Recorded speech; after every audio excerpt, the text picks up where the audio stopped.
اے لوگوں، اے مسلمانوں، میں تم سے مخاطب ہوں، اب سنو، میری بات غور سے سنو۔ ہم امتی کہلانے کے قابل ہیں؟ ہم مسلمان کہلانے کے قابل ہیں؟ کیا اذانوں سے فرق پڑ گیا کرونا وائرس سے؟ نہیں۔ اگر پڑ گیا ہے تو تب بھی بتائیں۔ کیا آپ نے کم تولنا چھوڑ دیا؟ کیا آپ نے حرام کھانا چھوڑ دیا؟ مجھے بتائیں اے لوگوں، کیا ہم نے حق دار کو حق دینا شروع کر دیا؟ کیا ہم نے کم تولنا چھوڑ دیا؟ مجھے یہ بتائیں، ہم نے حق بھی راہ پہ چلنا شروع کر دیا؟ ہم نے بیووں کا یتیموں کا مال کھانا چھوڑ دیا؟ مجھے یہ بتائیں، ہم نے اپنے کاروباروں میں جھوٹ بولنا چھوڑ دیا؟ آپ مجھے یہ بتائیں کہ ہم حق کے راستے پر چلنے کے لیے تیار ہیں کہ یا ہم حق کے راستے پہ چلنا نہیں چاہتے؟ اے لوگوں، مجھے یہ بتائیں، ایمان والوں ہمیں یہ بتائیں، ہم کیسے آگے بڑھ سکتے ہیں؟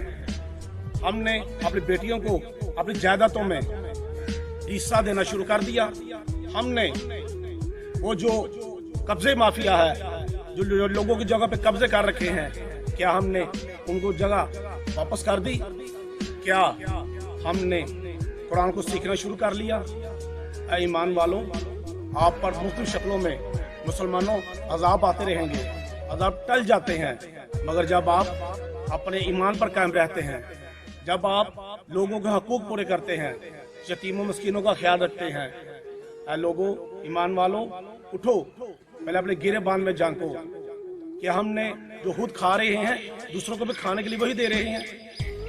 کہیں کوئی باپ کوئی بیٹا جائیداد کی خاطر قتل ہو رہا ہے، ہمیں اپنے آپ کو بدلنا ہے، اپنے گرے باندھ میں جھانکنا ہے۔ جب ہم یہ کر لیں گے تو یقین کیجیے گا کوئی عذاب آپ پہ نہیں آئے گا۔